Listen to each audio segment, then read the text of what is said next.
Taakoro dhaabbattee hudduu urgootee anaa kee dagattee kan biraa jaalatte anfirraa si arkee ati naaf hinnaatu haa siifaa taatu jira. Waliin daawwattoonni keenyallee nu faana turaan isiniin jaa mee alii keenya sirba keessan nu afeerii akkana jaallatamnini jireenya koo guutuu jaawita. Walaloonsa akkana jireenya koo guutuu osumaan siif yaatu lubbuun tiyyatuunis osuma siif tuutu akkaan si jaaladhu osoo nama beektu ana dhiiftee deemtee haa siifaa taatu jira. Taakoro dhaabbattee hudduu urgootee anaa kee dagattee kan biraa jaalatte anfirraa si arkee ati naaf hinnaatu haa siifaa taatu jira.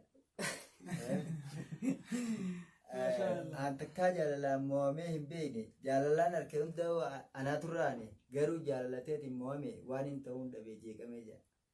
Naan jechaatti turte alii hoyaale arrallee hin daganne seenaa guyyaa kalee aneegaan si wallabe jireenyaan wallaale gargar hin baanu jeetiin boo'ee imimmaan koo yaa'ee tarree galee jira.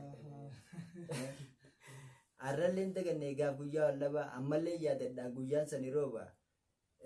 Hojii hooleetiin galee manaasi dhaba meeshaa ati facaaftee walitti qaqqaba siin godhadha jeetiin ture ani yaada abbaa ati garuu hin dagatte yaadni kee gabaabaa.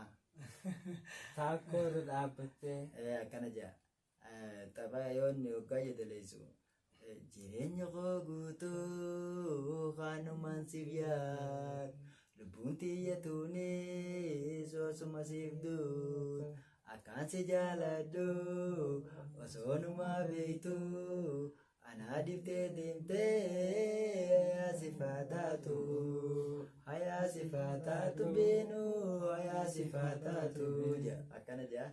Saniifoo sirbasaa walleessaa tan muuziqaadhaa walumaan haa dhageenyu.